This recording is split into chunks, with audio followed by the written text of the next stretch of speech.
Hey everybody, it is Friday, August 9th. We made it. You're listening to the Mo.news podcast. I'm Mosheh. And I'm Jill Wagner. This is the place where we bring you just the facts. And we read all the news, read between the lines so you don't have to. And Jill just learned today, August 9th, is National Book Lovers Day, which we commemorate sort of every Friday on this podcast by talking about what we're reading. But just a heads up, if you guys are anything like me, you might have that book that you've been meaning to read for years, potentially, on your bookshelf. Well, today's Book Lovers Day, so put down the phone. Maybe, what do they say? Put yourself into a good book. Wrap yourself up with a good book. Lose yourself in a good book. Lose yourself in a good book. Do it for Book Lovers Day. Cuddle, lose yourself, whatever it takes. Just get into a book. Get into a book. By the way, I want to start with a correction here. Because yesterday during the podcast, we were talking about the astronauts that are going to be stuck up there potentially till February and how much laundry they have to do. Well, it turns out I was talking to a friend who works at Procter & Gamble where they develop Tide and some detergents. And he's like, actually, that's something we're working on here, Mosh. But right now in space, there is no laundry solution, meaning you wear, like when you're on the space station, these guys sometimes up there for a year. You wear it until it is so stiff and so stinky that then you put them together, you shoot it off into space, it disintegrates into re-entry. I think Stephen Colbert once said in his monologue, there is a non-zero chance that when you experience rain, there might be a small smidge of some astronauts' underwear falling on you. I don't want to think about that, except to say, then what are they doing about the underwear situation? I've brought it up a couple times. You wear it for as long as possible. I'm told they have sufficient supplies, food, oxygen, I imagine clothing. The thing about the space station is there are multiple ways to get up there. The problem these astronauts had is they took a Boeing on its first trip. The Boeing made it one way. The Boeing can't take them home, but there's the SpaceX. There's other ways to get up to the space station. There's supplies, unmanned rockets they can send up with extra supplies. So they're going to be okay, Jill. I know this is a big concern for you, but I am told that they are working on a long-term laundry solution for space because in the future, the next decade, they do want to be putting astronauts on the moon and Mars for long periods of time. And that's when you're going to need laundry, in space. The mo you know, Jill, the mo you know on this Friday. Mind blown, Mosh. And I have to say that when you mentioned that they're going to be doing a lot of laundry in space yesterday, I was visually thinking, like, do they have a washing machine up there? No, so there's no. So I asked about this today. In retrospect, there is no washing machine. There's no room for a washing machine on the space station. But if we, ideally, the plan is to build like a moon base and then a Mars base. They're going to make room for a washer dryer potentially in space there. Maybe not a dryer. Can you air dry? Can you air dry?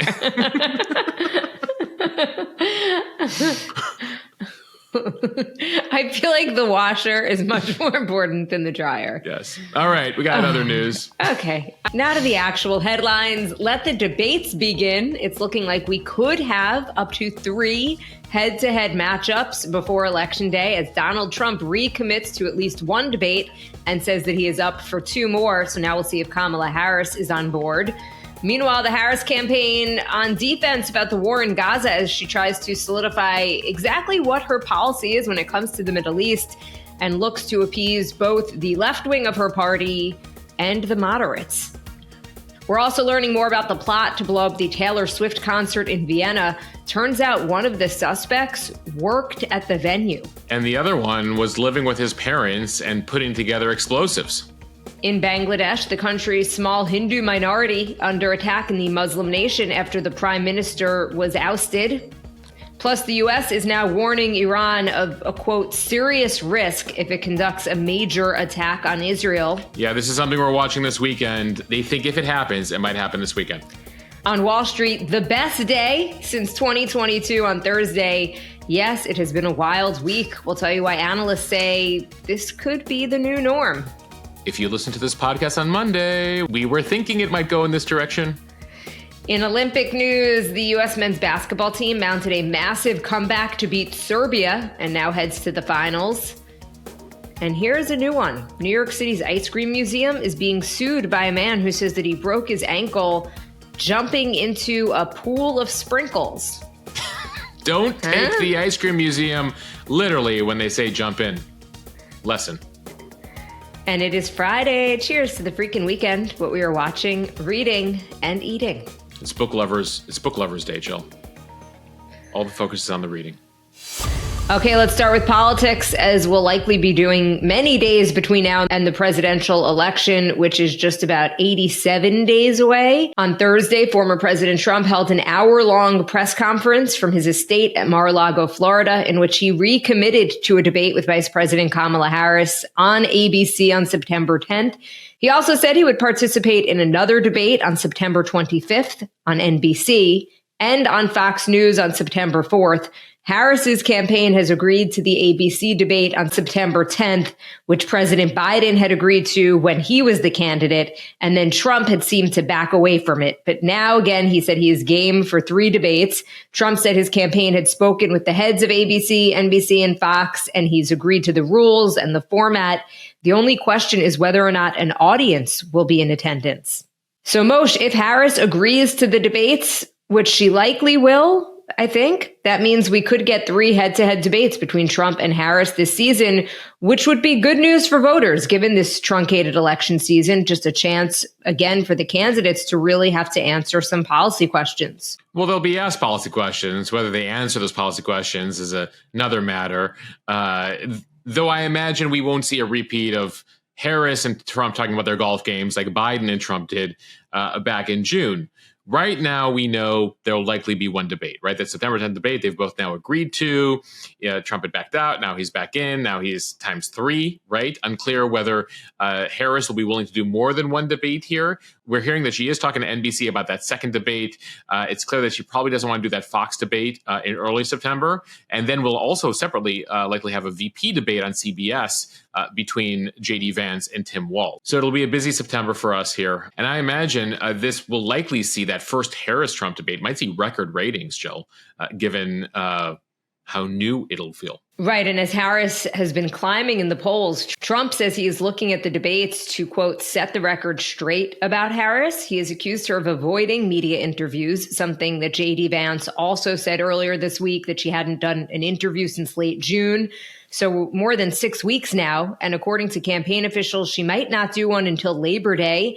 She has been rising in the polls, as we've been reporting, and getting a lot of momentum. So they're thinking, why commit to an interview where she could make an error and then change the narrative in a negative way? Right. Ride all this momentum you're getting, all this incredible free press. Like, why do an interview where you might make a mistake or be asked a really hard question until really the drumbeat from the media and others becomes so loud saying, answer a question? You could argue it's the same strategy that Trump employed during the primaries when he refused to debate the other candidates. Well, the idea was he was so far ahead that if he went on the debate stage with them, it could only do harm. Yeah. And by the way, there's a lot of he said, she said right now, because the Trump campaign is like, why are you employing this basement strategy? But Harris has been out on the campaign trail doing a lot of rallies. And the Harris people are like, you did this news conference, but you've been stuck in Mar-a-Lago all week and you haven't done a rally for a week. So the Harris people are telling Trump, you're not doing any rallies. The Trump Vance people are telling Harris, you're not doing any interviews.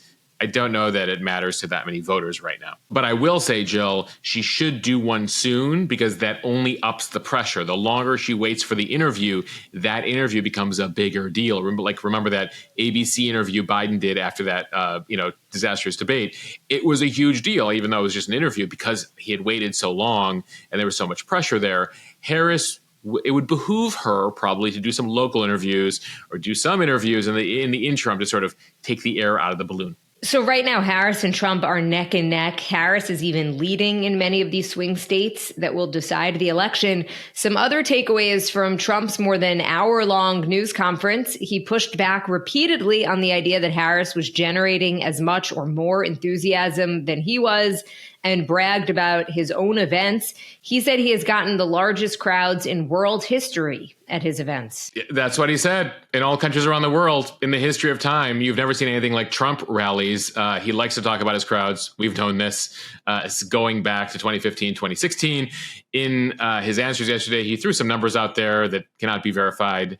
At the same time, he took a moment yesterday, Jill, in talking about his crowd size to compare his crowd on January 6th to the crowd for the I Have a Dream speech from Martin Luther King back in the 60s. I hadn't heard this one before. Take a listen. Nobody's spoken to crowds bigger than me.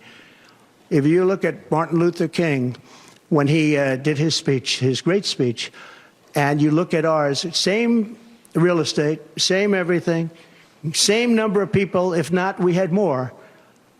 And they said he had 1 million people, but I had 25,000 people. But when you look at the exact same picture, and everything's the same because it was the fountains, the whole thing, all the way back to from Lincoln to Washington, and you look at it, and you look at the picture of his crowd, my crowd, we actually had more people. They said I had 25,000, and he had 1 million people, and I'm okay with it because I liked Dr. Martin Luther King. So, Moshe, is he talking about January 6th here? He's talking about the rally on January 6th. He says there was not a proper photo taken that shows the extent of the crowd. Jill, it's not even comparable. MLK did have a larger crowd than Trump had on January 6th. I can't believe we're even talking about this. Anyway, I was watching various Republican strategists, tweeting live during this thing. And like at some point during the press conference, like a bunch of them were tweeting out like, please pull him off. Please pull him off.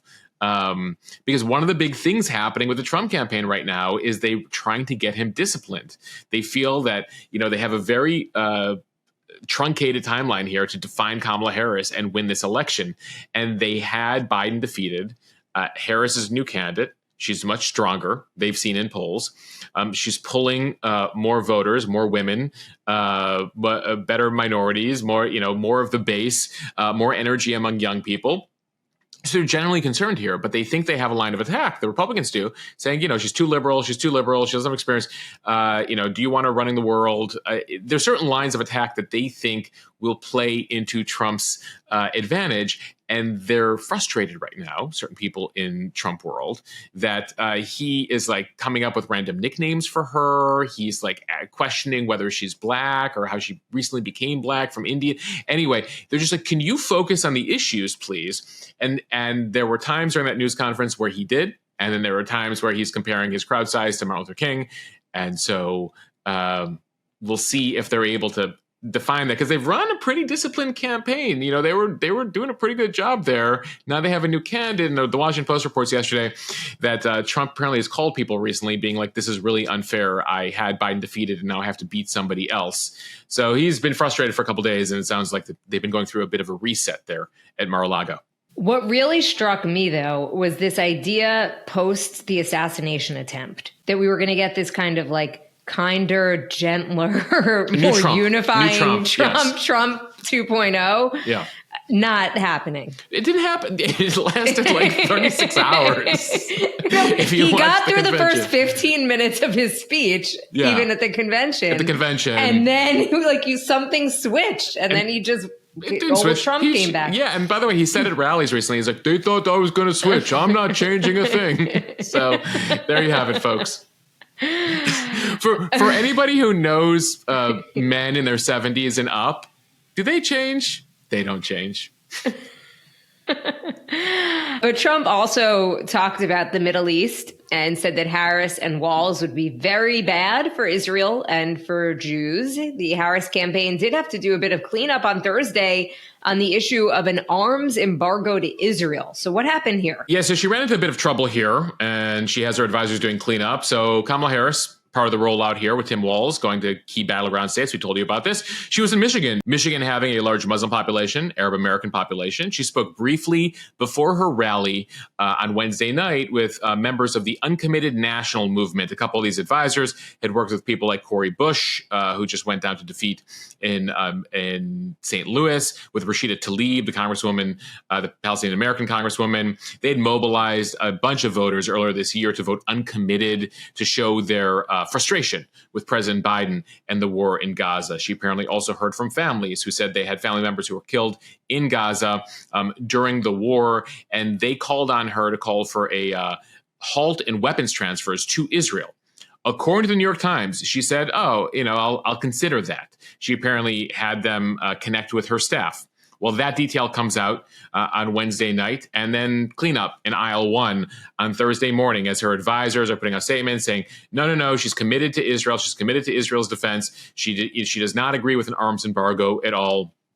Saw that pushed out by the White House, by her national security advisor. So I imagine that's one of the questions that she's going to be asked here is that they did see this campaign a chance to hit the reset button with the progressive left, with younger voters, with pro-Palestinian voters who felt that Biden hadn't heard them. She's trying to listen to them.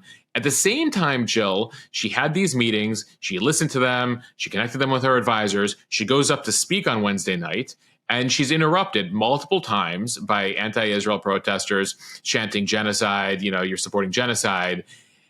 She tries to, say, I've heard you. At one point, they continue to interrupt her, and take a listen to how she responded the second time that she was interrupted. He intends to cut Social Security and Medicare. He intends to surrender our fight against the climate crisis. And he intends to end the Affordable Care Act. You know what? If you want Donald Trump to win, then say that. Otherwise, I'm speaking.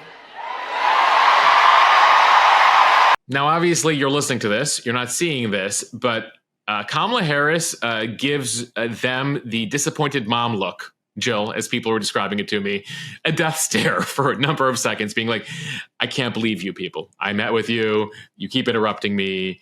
And she says, otherwise, I'm speaking. Right. There were some great memes out there that were like, for everyone who is doubting whether Kamala Harris is a mom, she's got the mom look down pat. Right. Just because she was a stepmom doesn't mean that she has that, like, you did not want to be on the other end of that look if you watch the clip on our Instagram feed. It is going to be interesting to see, though, as she really lays out what her policy is in the Middle East, what the reaction is going to be, and if it's going to be enough to appease the left of the Democratic Party. We'll see. Yeah, I mean, her argument is this, like, what do you want? You want Donald Trump? Like, I'm much closer to you. I'm much more sympathetic to your cause than he will ever be. So, ultimately, what are your alternatives here? And this is the challenge. This is the challenge that you have as a politician is, you're going to have the fire breathers, so to speak, on the right and the left. Certainly we talk about Capitol Hill all the time with Mike Johnson and the Freedom Caucus, right? These are the people who are like, I'm fine shutting down the government. I'm fine, kicking out the Speaker of the House, et cetera, because they're passionate about that issue and compromise isn't really a thing for them. They're not trying to win anybody over. And you see that on the left here on this particular issue. At the same time, Jill, when we look at the issues most Americans care about and where they stand on these issues, this group is niche. They're slightly more significant in Michigan. Beyond that, not really. The issues that the vast majority of voters care about, the people who will head to the polls, we've talked about this. The economy. Are you better off than you were 4 years ago? What's the state of Social Security? Immigration, security, and safety. Those are the issues that ultimately rank very high. We've talked about polling before. This ranks like 12 to 16th on the list, typically a couple percentage points, consider it their most important issue. So, at the end of the day here, this is probably unique to Michigan. We'll see if this continues. Again, she's trying to listen on that issue. It's one of the reasons why Joe Biden and Kamala Harris are so intent on trying to wrap up that issue in the Middle East. They can move on to other things at this point as that war now stretches more than 10 months here. The big question, I think, is going to be, now that Kamala Harris is coming off of her high, her sort of honeymoon period, being named, becoming the nominee, Tim Walz naming her VP, the scrutiny begins.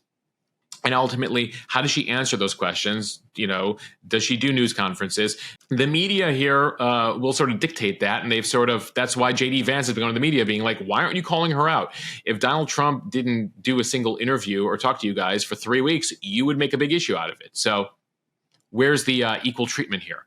So, I think that it's been a very good couple weeks for her. We'll see how this continues. Remember, a week from Monday begins the convention. There'll be another big period for Democrats. And that's sort of why Trump's been sitting this period out is He knows it's going to be a good period for her. The question is, given how short this campaign season is going to be, every day matters. So be out there and be challenging. And right now, a lot of the focus is on challenging Tim Walz, and we'll talk more about that next week. But Kamala Harris will start to get some scrutiny here because at some point, my hope is that our colleagues in the media will start to, really push back on the campaign, that she can't just ignore the media as she gets on and off of planes and goes to rallies.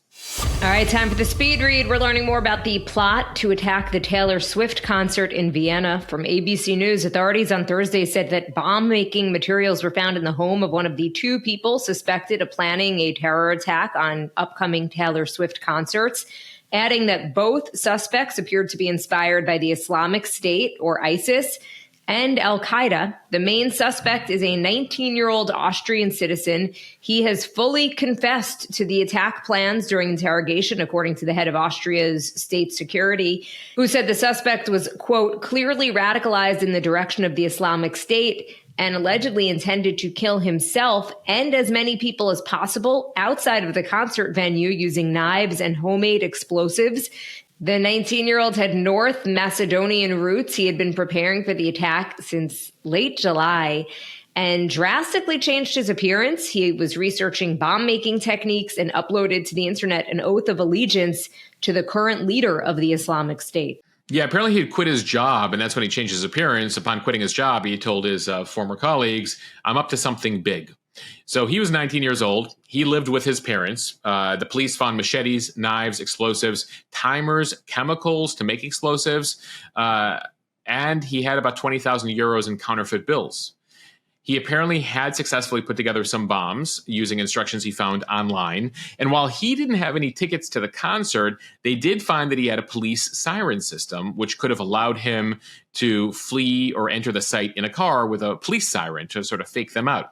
Significantly, his co-conspirator, the second suspect, a 17-year-old Austrian, was arrested. They were working together, and the 17-year-old had recently gotten a job at the concert venue. They also apparently were looping in a 15-year-old Turkish citizen who's also been detained and questioned. Unclear his role with the plot, but he was aware of what they were up to here. The 17-year-old, the one who had gotten the job, apparently he had Turkish-Croatian roots and had just started that job at the concert venue, the stadium where Swift was going to be holding the concerts last night, tonight, and Saturday.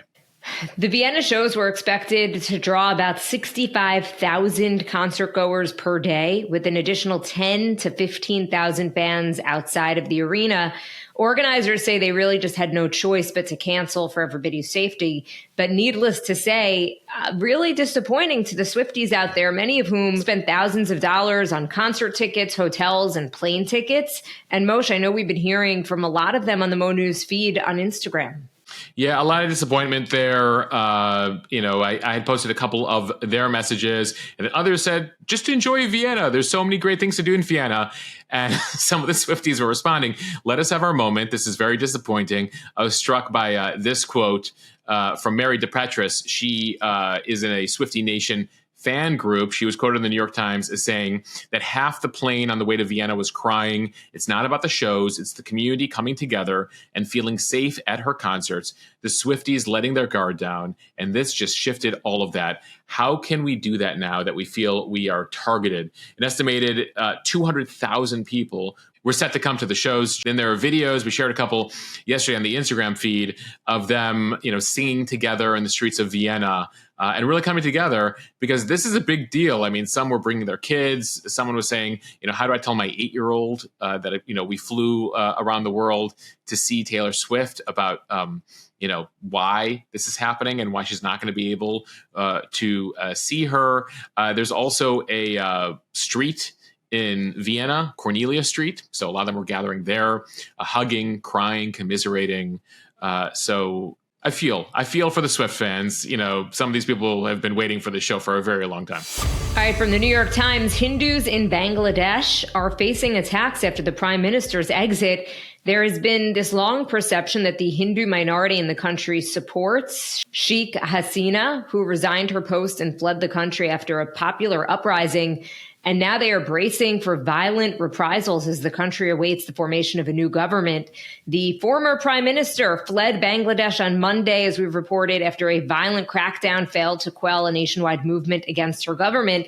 As thousands of protesters celebrated her ouster that afternoon, reports began to emerge of retaliation against members of Hasina's party, the Awami League, and against those that are seen as her allies, and that includes the Hindu minority. So Bangladesh is a majority Muslim country. About 10% of the country is Hindu. Witnesses say rioters have been targeting the party's offices and homes of its members, and also Hindus, torching their homes, vandalizing temples. In addition to the almost 300 people that were killed during the government crackdown, at least 60 were killed in the violence that erupted on Monday in Bangladesh. But it has been hard to get reliable information, Mosh, about the attackers and the victims. I've been seeing a ton of video on social media, but it's just not exactly clear what's going on. Yeah, it's a lot of chaos right now. Keep in mind, Bangladesh is a country of 170 million people. And so the Hindus make up about 15 million or so are Hindu. A number of them starting to try to escape to India. The nearby Hindu majority country there across the border. Keep in mind, Sheikh Hasina, she was, taking the country in a more authoritarian way, but she was part of a secular party. So the Hindus, so the Hindu population was largely behind that party, supportive of that party. The opposition bloc is hardline Islamist party. And so you're seeing citizens take measures into their own hands, burn down homes, Jill. Just horrific images and stories coming out of Bangladesh right now. People talking in the media, talking about the family members who are being assaulted, in some cases killed, attacks on Hindu temples in parts of the country right now. And the feeling that they have no one to turn to, no one to defend them right now. Right now, there is a president of Bangladesh, but that's a mainly ceremonial role. They have appointed the Nobel Peace Prize. They've appointed the Nobel Peace Prize microfinance pioneer, a guy named Mohammed Yunus, to lead an interim government. More members of that government are expected in the coming days. In the meantime, though, things are very tense. There's some violence in the streets here. Again, Muslims targeting Hindus in Bangladesh. And this is not the first time there were violent clashes in the country a few years ago, similar to this. Staying international from the Wall Street Journal, the U.S. has warned Iran that its newly elected government and economy could suffer a devastating blow if it were to mount a major attack against Israel. The warning has been communicated to Iranian officials directly, as well as through intermediaries, since the U.S. and Iran don't conduct direct communication. A U.S. official says those messages have also put Tehran on notice that there is a serious risk of consequences for Iran's economy and the stability of its newly elected government if it goes down that path. The U.S. message to Tehran, according to officials, isn't intended as a threat to carry out U.S. military action against targets in Iran. It is intended as a warning about the risks of provoking a robust military response from Israel. Yeah, we'll see how well this works out. The U.S. tried this last time. Remember back in the spring, Israel took out a couple of Iranian commanders at a diplomatic compound in Syria. The Iranians said, we're going to respond. We're going to respond. The U.S. and other countries said, don't respond. Don't respond. We don't want war. Well, Iran did end up responding. They shot down 99% of those missiles and drones they sent. The question is, what will the retaliation be this time around? Remember, we told you about this last week. The senior leader of Hamas was assassinated in Tehran, a huge embarrassment to Iran in a government compound just after he met the Ayatollah. It's been blamed on Israel, even though they haven't taken official responsibility. And so the White House has effectively told the Israelis, could you have done this at a more convenient time, not in Iran? The Israeli government reportedly, again, none of this is official, is defending its actions. And ultimately, you have in a case here, the U.S. allies gathering right now in the Middle East in preparation to defend Israel against a potentially imminent Iranian attack. They initially thought it could happen within a couple of days earlier this week. Now they're thinking it might happen this weekend. So we'll wait and see what the Iranians have in store here. In the meantime, F-22 fighters, American fighters, have been deployed to a base in the Middle East. The U.S. has sent more ships to the region that are capable of shooting down ballistic missiles. You have a U.S. aircraft carrier, the Teddy Roosevelt, that's in the Gulf of Oman there. The Navy has moved a squadron in there. CENTCOM, Central Command, which operates in that region, is meeting with the Israelis. Remember last time, a huge coalition. It also included Arab countries last time. The Jordanians, the Saudis, UAE were involved. Unclear if they're going to be involved this time around, whether it's going to just be left to the U.S. and Israel and potentially the UK here. We'll wait and see. And that's sort of the mode we're in this weekend. From CNBC earlier this week, we told you about stocks having their worst day in months, then a bit of a rebound. And yesterday, the S&P notched its best day since November 2022. And it came after some new labor market data boosted investors' confidence in the U.S. economy, again, following that really sharp market sell-off earlier in the week. Yeah, so these latest job numbers allaying some of the concerns from earlier in the week, from last week's jobs numbers. One analyst saying the market is sensitive to all this data, so it's going up and down here. And there's some individual stocks that have done very well in recent days, Jill. Eli Lilly, the pharmaceutical, is one of them. That surged 10% after better than expected earnings, but they can credit Mounjaro and Zepbound, their obesity drugs, similar to Ozempic, for their boost. That's been really incredible for the pharma industry, for the pharma companies that make those drugs this year. So we'll continue to watch it. You know, it's the joke we've been sharing from Wall Street all week. And Jill, you had to deal with it on the floor of the stock exchange when we had a really bad day or really good day, and you had to ask the traders, why'd the market do what it did today? And there were many explanations. Yes, and I would even overhear them on the phone with just say and I would even hear traders on the phone with the Associated Press and some of the wire services. And I'm like, so you're the source for this? And you're he's like, yup. Well, and the old joke is like, why is the market down? And, you know, people are like, well, because more people sold stock than bought stock today. That's why it's down. Those are the same people who, when you ask for stock advice, say, buy low, sell high. There we go. Not bad advice, by the way. If you can help it, if you can control it.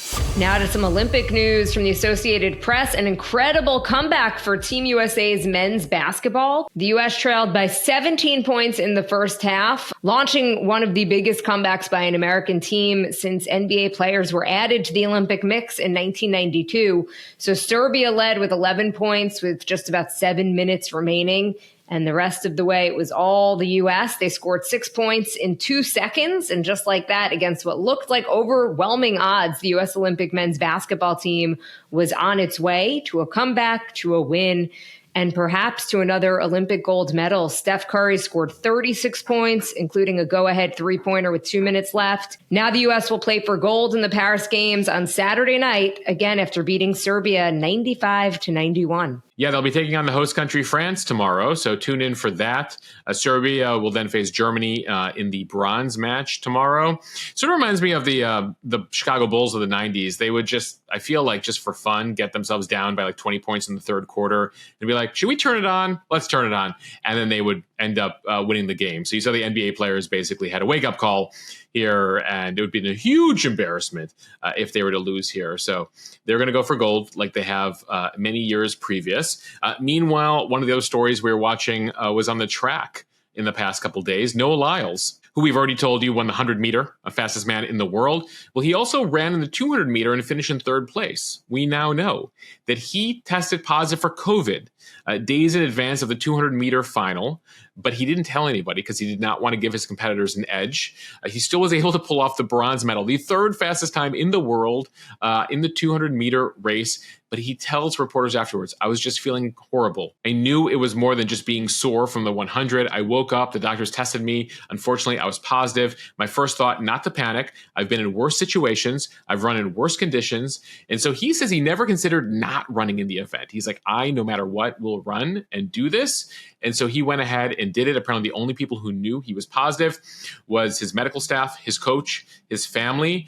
Jill, upon finishing in third place, winning the bronze with COVID in the 200-meter, he was taken away in a wheelchair from the finish line. He says he was quite lightheaded, was feeling shortness of breath, chest pain, but he's feeling a lot better now. Pretty incredible by Noah Lyles. I mean, I didn't get out of bed when I had COVID, so. Jill, how would you finish in the Olympic 200 meter with COVID?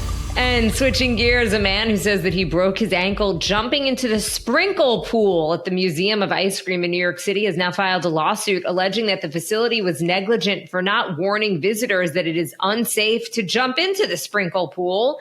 That plaintiff, Jeremy Shore, says in his lawsuit that he visited the museum in Soho with his daughter on March 31st of last year and suffered, quote, severe and permanent personal injuries when he jumped into the sprinkle pool, which is a ball pit-like installation full of oversized plastic sprinkles. Jeremy, come on.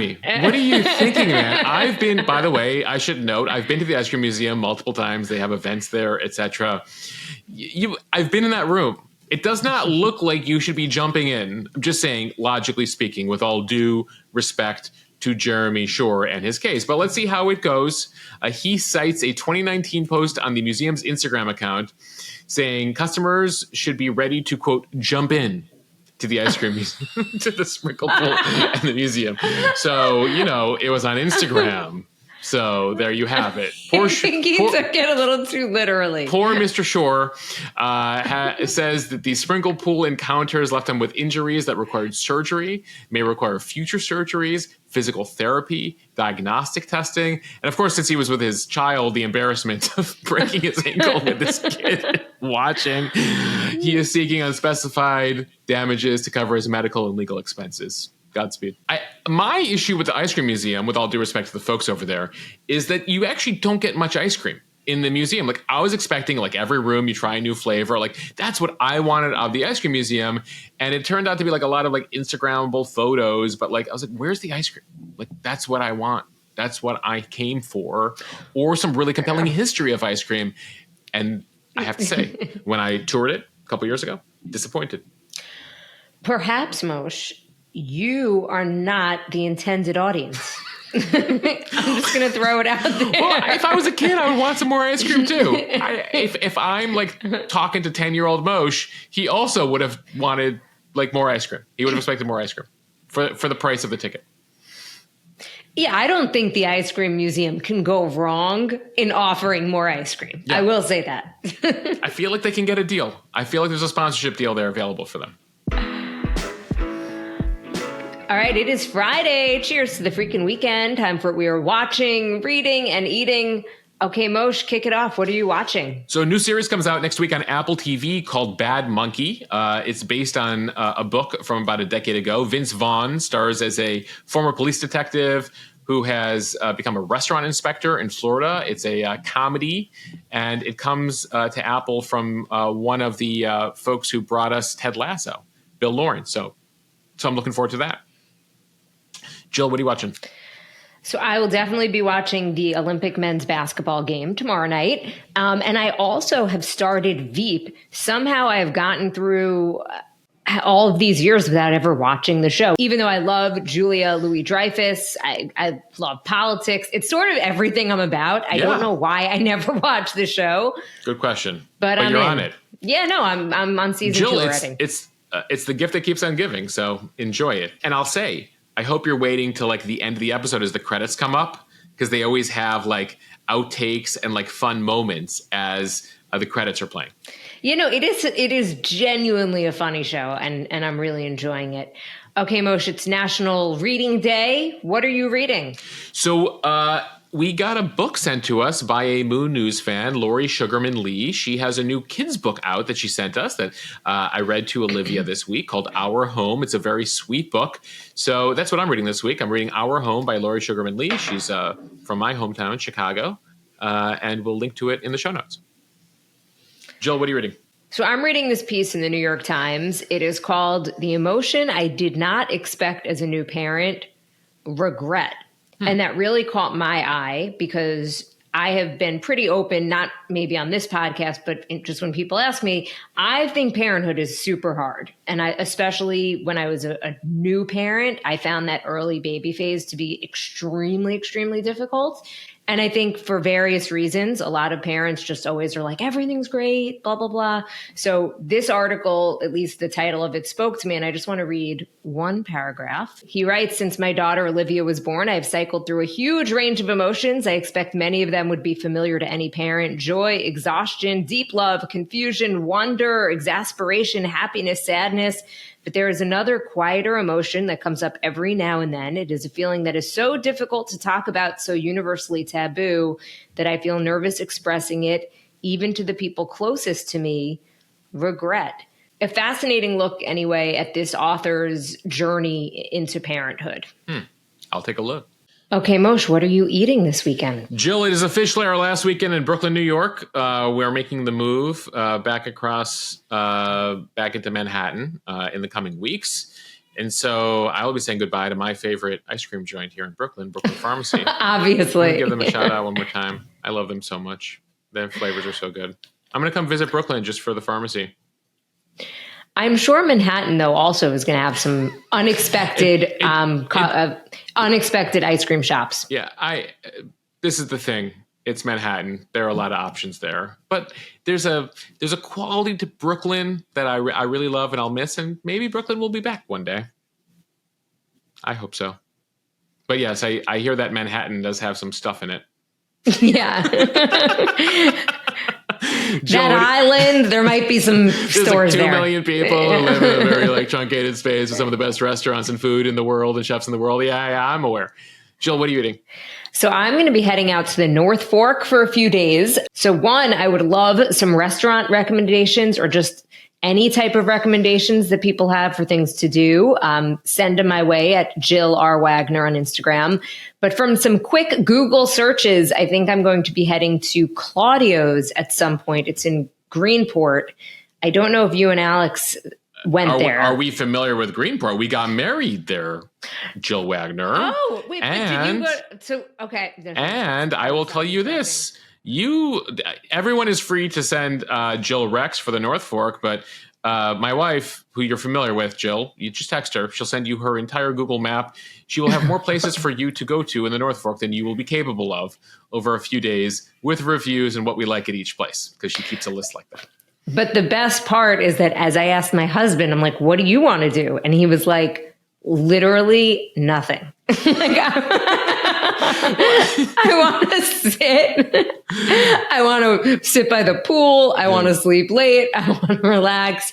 And I'm like, they've okay. got some nice areas. That, the North Fork Island is much more low key. There's really nice farm stands there. There's a place with great peach ice cream, Jill. Blueberry ice cream. There's a lavender field. Anyway, we'll talk offline on this. We got stuff for you out there. All right, everyone. And that does mean that Mosheh is going to be handling the podcast solo for a few days while I'm taking a couple days off. So Mosheh, thank you for that. And nothing's going to happen, Jill. There's going to be no news. It's going to be totally quiet. Thank you guys for listening to the Mo.news podcast. If you like what you hear, share this with your friends. It will help us grow. Follow us and subscribe so you don't miss an episode, and review us in the App Store. Thanks, everybody. And if you don't listen to the Mo.news interview podcast, what are you waiting for? We have a new episode out for you. It's my interview with Jim Sciutto, CNN correspondent, formerly worked with the State Department out of China. If you want to nerd out on foreign policy, or just frankly know everything you need to know about Ukraine, Russia, what's going on inside the Pentagon in terms of planning for potential Chinese invasion of Taiwan, how the Pentagon and national security thinkers inside our government are figuring out what's going to happen next decade, this is a must listen over on the Mo.news interview podcast. So make sure to subscribe to that podcast today and listen to the latest episode. All right. So maybe I'll listen to that while I'm at the pool in Greenport this weekend. No better way to enjoy your vacation than listening to the state of Ukraine, Russia, and China, Jill. Relaxation. All right. Bye, everybody.